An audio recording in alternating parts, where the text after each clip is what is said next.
you remember how you felt when you heard those words that you were found guilty of second-degree murder? Oh, it's the most terrible feeling you can imagine.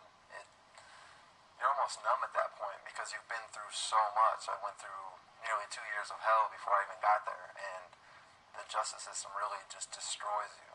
Help us understand, Ryan, how it got to that point. The man you were convicted of killing, this sports writer named Kent Heitholt, he was murdered in the early morning hours of November 1st, 2001. Now, what do you remember about that night? It was a very simple night. I went out to a bar with a friend of mine. My sister was there. We had drinks, and when the bar closed, I took my friend home and went to sleep myself. And I know it wasn't until March of 2004, nearly 2.5 years after this murder took place, you were arrested and called in for questioning. At first, did you have any idea what they wanted from you? I didn't. I had no idea for hours why I was being arrested. It was just a very strange experience. Nobody would tell me anything. And then when I finally found out, I was actually relieved because I thought they would look at the facts and say, okay, obviously you don't belong here. Go back and take your midterms, So. And that didn't happen. And in fact, you were held on a $20 million bail in the county jail where you stayed for 1.5 years. Yes. So what was that time like for you? Obviously, you thought, well, things aren't unfolding the way I thought they would. No. You think, well, really you're ignorant at that point. You don't know how the justice system functions. I believe that they would look at the facts, as I said earlier, and they would want to do the right thing. And the evidence would come back slowly but surely, and they would say, the luminol from the car, it's clear, and the tire tool is clear, and obviously the facts that this kid is making up, they don't fit the case. So as those things came back, they kept me in prison, and I couldn't understand why they would do that. And you just keep fighting to survive each day and hope that they're going to do the right thing. So why did this Charles guy, and that was the guy that you were out with that night, right? Yes. That night, that Halloween night when the murder took place. Why do you think he did this? Why do you think he said the two of you killed this man? It is a very interesting thing. Why he believes he might have had something to do with this crime in the beginning, you can never understand that. It was a dream, apparently. But he told his friends turned him in. And as time progressed, you could see that he didn't know what happened. And when the detectives, the police, the prosecution got a hold of him, that completely changes. Even initially, he had this dream. I mean, did he have issues, this Charles, fellow friend of yours? After high school ended, I didn't see him for a while.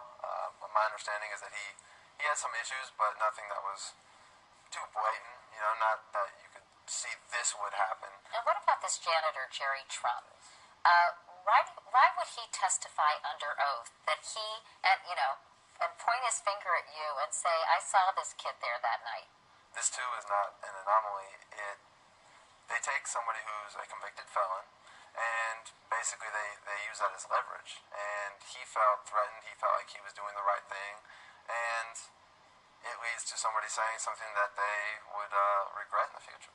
Fast forward, you spent nearly a decade of your life in prison from the time you were arrested in March of 2004 until you were finally released just in November. Yes.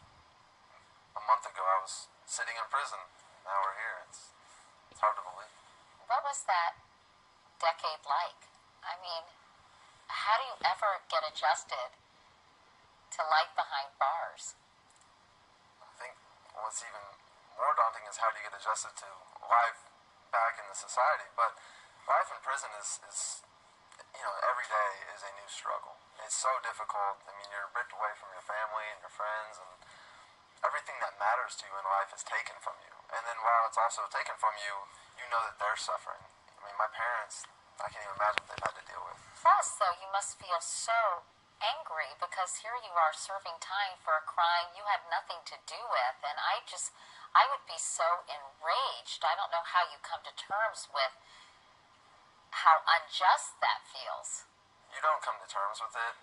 You try to fight it. And I feel like I struggled with it for many, many years. I still do to this day. But I try to take that negative energy and I turn it into positive action. And I really feel like I've made more out of my life because I chose, I'm going to read every day. I'm going to try to do push-ups or pull-ups every day. Anything I could to improve my mind or body. And while I'm so far behind people my age, it's going to be very difficult to get a job. And, society just looks at you different no matter what. I always move forward in my life. And that keeps the negativity at bay.